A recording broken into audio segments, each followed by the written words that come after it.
After being declared officially dead in the year 2558 by United Nations Space Command, John-117 went into hiding on a small planet where he decided to remain hidden. Even though he was alive, and even though the government had made him declared as official dead, but unofficially he was being tracked down by one of the United Nations Space Command's best tracker team, Firestar Osiris. It has been over a year already that he has been living on this planet, but he is hiding his ship so that it wouldn't be spotted by any reconnaissance drones in the air. But he always kept an eye open for being spotted. He never left his ship any far. He literally has been living on this planet for a whole year. He has been hunting and fishing in a nearby river and in the forest. Since he had this training how to be able to find any food in an environment where they are, if they don't have any food from the ships or the military supplies. But he never let his guard down. When during this 1 year, he even kept up his physical exercise to maintain a good shape. But after about a year, he was finally found by Firestar Osiris. He had put one or at least two small sensors inside, like an asteroid, that would be detected any presence of any ships in that particular system. After about a year of silence, suddenly those sensors started screaming, warning, warning, ship approaching, ship approaching. According to his ship, though, he immediately recognized the ship was from Firestar Osiris, and he didn't hesitate for a single minute. He activated his ship and took off because he didn't want to stay there for any longer with the risk of being discovered. As he was leaving, Five-Star Osiris finally saw him, and they were approaching him and putting an approach, and they followed him. As they were to continue to fight, they had been given orders to destroy his ship at all costs. But he was actually well trained, not only self-defense in hand combat, but also in his pilot skills. His pilot skills was legendary among within the military. So the five-star Cyrus has been practiced some of his skills so they could actually very much try to stop him. And while they were doing so, he activated his ship's slip space generator, put in a coordinates from his own mind where he could be safe. But as his ship was entered, Firestar Osiris fired upon his ship, and after literally 5 seconds in slip space, his ship left. And that would not be even close to even just 1 light years of travel.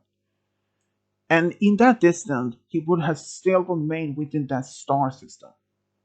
But for some reason, he didn't saw any planet or star, or at least not the planet behind him, and Five-Star Cyrus' ship was nowhere to be found on the ship's sensors.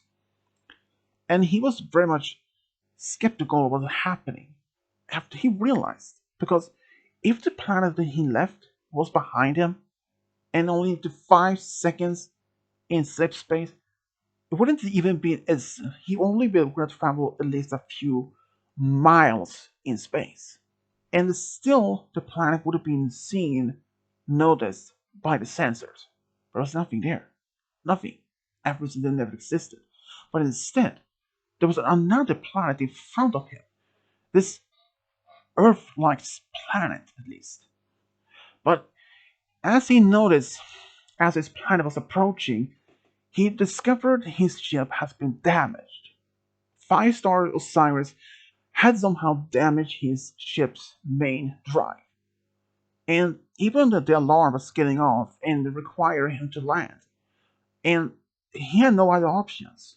He could just stay in space and repair it. But as the alarm was getting off, and also without the risk that even what if five-star Osiris could be finding him eventually? So he decided to take the risk. He landed on the planet, well, a smaller crash landing. But as he went through the ship's computer to have it analyze the ship's damages reports. After a few minutes, the ship came back with a full report showing him the ship's space drive was damaged beyond repair, and even the satellite, the engines as well. The weapons gone, communication gone, but only the shields were still operational to at least around 70%. So he was now worried what's gonna happen now. Without the main drive and the sublights, and also without any spare parts or any and even the right tools, he was stuck on this planet. And also, according to this computer, this planet doesn't even match up of any database that he according to ship though. So at least this planet was at least unexplored, uncharted, meaning it will give him some at least privacy, at least for at least time being. So he started to look around in the ship for any things that he could require to be using. But since the ship was damaged beyond repair for the most part, this ship was now useless, worthless, unless for only one thing that could be still worked as shelter. So he decided to look around in the ship what else he could use as for emergency. He discovered that the ship's medical supplies was still very much intact and some of the equipment. And he also found out he had only 1 week of dry meat of supplies from the planet he came from. So that gave him a list of that. But he realized, what will he do now? Even though this planet wasn't even existed in the database, it still gave him some at least advantage. Because if the five-star science wasn't following him, and if this planet wasn't even in his own database, there's a very good chance this could not even exist in any of the other database that was provided by United Nations Space Command. What even that meant, Space Star 5-star Cyrus had no access to find him. Nowhere. Even though there would be a matter of time before they would discover him. But he wouldn't take that chance. So he started to look around in the area and also to put up some sort of defense system, or at least protect the walls or anything. For several days, he noticed only local animals in the area, like mammals and even some birds and like that. But there's nothing any signs or any indication of any type of life forms. But after several months on this planet, or at least it felt like for months, but it was only like just 2 weeks. He had been exploring most of the part of this vicinity of the ship, just to make sure there was no sign of any other people there. He found this small creek that contained clean water and some fish that would give him at least some sort of food supply. Because he knew that the only type of food it would give was fish or the sort of mammals that he found in the forest. Because even though he found a lot of berries, bushes in a forest, but he would not even want to jeopardize to eat them. Without having this information about it in the system, or at least without the ship, can analyze these berries to see if they were poison enough or not. So he didn't take the risk to do so. So for those 2 weeks, he fished and even hunted some mammals for food from time to time.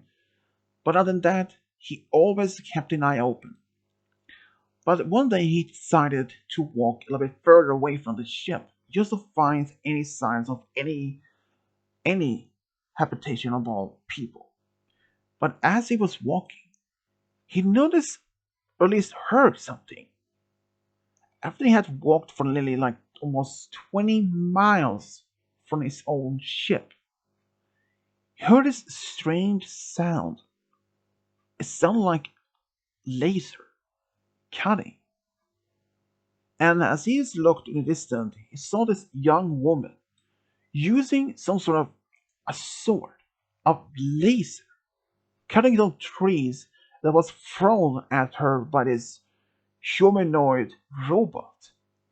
Even though he kept her himself in a little bit hiding, due to the fact his armor being green gave him also an advantage to be as camouflaged. So, but he was wondering, who was this young woman? And what kind of sword or kind of weapon she was using? Throughout his battles against aliens and for many battles, wars, he has never come across any such technology. But he decided to remain on the spot for a bit longer observation. And then after that, he went back to his own ship, and he didn't go back to that spot for the next couple of days. But after nearly 4 days being away, he went back. But he didn't see this young woman anywhere.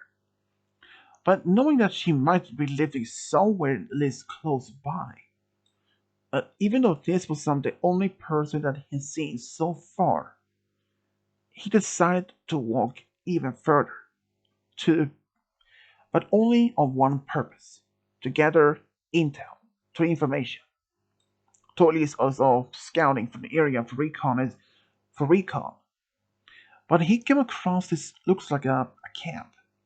This young woman, she was talking to this droid or this robot, but there was a language that he didn't even recognize. First, he wondered, could she been talking some sort of top secret code words or maybe a code language? And that was something that wouldn't be as impossible. Because despite all of her training, her fighting skills, he wondered if she could be in a military or maybe a former officer or something. But as he was standing there, she noticed him. Before he could really do anything, she had run up to him and holding the sword against his almost at his face, demanded to know he is and why he was wearing this strange armored suit. But John couldn't even understand a single word, because he would thought maybe that she was still talking in this coded language. But after she kept talking and talking, she somehow turned around and called for this robot to walk over. And he asked somehow, did she talk to this robot and ask this person to, to reveal himself? She told him by pointing at his helmet to remove it. And even though that was mostly that he didn't do, but one other option he did. So he did, showing that he was a human. But despite this, she didn't lower her weapon because she thought maybe he was an enemy or something. But as he would try to talk to her, she didn't understand a single word. And even when she asked the robot, asking what language it is stranger talking, and the robot has no idea because the robot told her that maybe he was speaking a language. Considering that there are hundreds of planets in a galaxy that has many insulated colonies, which may have not been have been unaware of the galactic standard basic language and makes sense, she said. So even though she was a little bit hesitant, her name was Savari, she told herself. And after communication, she deactivated the weapon and pointing at herself and said, Savari. And he realized that was her name and said the same thing, John. John. At least that they know their names. But the communication between them would be almost impossible because they had no understanding of the language. But after nearly a few hours only, Savari somehow could understand his language. And even the end this droid, which he later called, was actually also understand the language. Now they have at least could they communicate. And he was asking her about this weapon she had. What kind of weapon is it? He has never seen anything like it. That could also provide some another proof from this android had mentioned. What if John was from a different colony and during his life has never heard or even seen any lightsabers? What she called it. She called him that. But then she asked where he's from, and he said that he's from a planet. It was a name that she has never even heard of. But then he asked her where she's from. She said that she was from a planet called Coruscant. It's a heavily populated human planet. But he said that he has never even heard of Coruscant. And he has been traveling around the galaxy for years. But then, after more conversation, they realized that despite what they communicated, after all felt like hours, but only like maybe just two, they realized they had to compare some of this information they both had. And John realized he was not even in his own galaxy anymore. And he had no idea what that could happen. When he explained how his ships worked, or at least the part system on the drive, the droid said even though this droid was only for like a communication and diplomatic relations, but the droid May said, was it possible that this enemy fire your ship's main drive could cause a rift in space and time, make you end up in its ultimate dimension or something? Maybe that's the reason why you has never seen any of this or understand our language from the beginning. That's something Savari said that it's very likely that it could have been in the case. Even though that John was very much hesitated first, but what other option did he had to even to think of? But after a while though, as it was getting down to the most dinner is getting darker, John said that it was time for him to go back to his ship. She asked him how far, and he said the travel will take at least about almost 10 hours of traveling. Well, at least it felt like that in his head. And that she said by the time when he would arrive to his ship, it would be very dark. And he said that his helmet has its night vision. But then she offered him a stay at her camp for the night and even some food. Even though there was something that John wouldn't hesitate to do. But but he luckily agreed. During dinner, he asked her why she was living on this planet and not on Coruscant. She explained that the reason, the order that she belonged to, named Jedi Order, that was knights, masters, padawans, like the apprentices, they were betrayed. Most of the Order's members has been wiped out. There is the new Galactic Empire taking control. Even with the handful of survivors of the Jedi have been scattered across the galaxy, went to hiding in order to survive. She was fierce because she hadn't even seen any other survivor in almost a few months after this event happened. And he was devastated to hear that, though, because even though there was something he could have done, but she said there was nothing you could have done. This happened across the entire galaxy. I wasn't fortunate enough to even being on any near those clone armies, and that was the reason why she said that she first suspected that he could have been a clone trooper.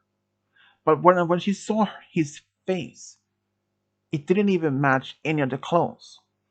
And also, the armor was not even one of those new, didn't even match up any of the clones she had encountered before, observed. She explained also that the reason why she survived because she didn't have any clone troopers around her. She was actually on her ship with her droid away to the bank on a mission when she was received a transmission about the attack on the Yellow Temple on Coruscant, and that she may not, and also been a warning to stay away from Coruscant, go into hiding, and await for a better time in order to survive, which she did. But she knew that she eventually would have been found, so she chosen this planet to hide. So John promised her that he will make sure that she stays safe, and she thanked him. So for the next several months after their first meeting, the relationship between John and Savari remained strong. They built up a very good friendship. They exchanged information, culture, and even history about each other. And even though that Savari had now at least another person that she could have combination, at least a company, otherwise she would have gone crazy, she said. And not only that, John even had another company that could also provide him some, at least, a valuable asset in training and exercise, and something that she also would like. But eventually, both of them decided they wanted to go out in the galaxy to explore. But knowing that the risk they would be found by this galactic empire, so they decided to remain on this planet for time being, which they did for a number of years. Because one day, suddenly, Savari's ship picked up a signal, and it was a message showing that the Empire was gone. The Jedi could once again return, but she wasn't safe for all who believed it. But then it was another couple of years later when she found out that another survivor, a new Jedi Master by the name Luke Skywalker, was rebuilding the Jedi Order. And he had to bring out any Jedi survivors out there in hiding are welcome to join his new Jedi Order on the moon Yavin 4 in order to rebuild the Order, to maintain peace and order. Even though John was really happy to hear that her supposed Jedi Order was once again back, but she was skeptical because the name Skywalker was actually another by the name Anakin Skywalker. But with his encouragements from John, they went to Yavin 4, and he promised her if there is signs of any troopers or anything like that, he would defend her, even if it meant he would sacrifice his own life. She appreciated it. But as they arrived, they did notice there were at least another handful of the different people, humans, aliens, all in Jedi robes, or at least were wielding lightsabers, all kinds of colors, and she even met this man, Luke Skywalker, and he was actually very surprised of another survivor out there. But Luke welcomed back her to the Order, and since she was already a Jedi Knight, she didn't need any the Knights of Trialhood, which it was called. John, though, he was tested himself if he could have been a Force sensitive, but he was not. But he stayed with Savari's time there, even though after he had joined in the New Order, and that John started feeling that maybe he was time for him to go. But she encouraged him to stay because she told him During these few years they have been knowing each other, she had actually fallen in love with him. But knowing that it going against the Jedi code that love and attachment were not allowed. But she found out from Luke's new Jedi Order that he actually teach his students to embrace romantically. That those type of rules were no longer applying. So during that time, John actually had also fallen in love with Savari. And despite this, Savari became a teacher at the New Jedi Order and even helped the Order to serve, especially during the Yuzong-Vong War with its extragalactic species invaded the galaxy. These both served together by side in the war. Thanks to like John's fighting experience and even his pilot skills, he was able to provide airstrike support and even managed to break through some blockades and even provide dropping food supplies to the Jedi's and their allies. But after the war was over, John and Safari actually got engaged, and eventually, only like 2 years after the war was over, they got married. And even though John had decided to remain with the Jedi Order, but even though he couldn't use the Force himself, but after he had provided so much help, skills in during the Yuzong Wang War, it wouldn't hesitate for him to that he would remain with them even until he was too old to even be a soldier. But he said, "I will protect my wife and any other survivors or any Jedi from any threat." And after a few years, John and Savari had a daughter. Turns out she was force sensitive, and only when her dear daughter was about like 3 years old, they had another and a boy, which they named John Jr. for some reason. But they actually also discovered he was also force sensitive. Even though he also had learned and earned and inherited his father's pilot skills. Savari was really happy that she re-encountered John on this planet all those years ago, but also having a family. Even John was very happy to have found Savari and just simply found his new true purpose. And this is how Savari and John found a true love got a family together. The end.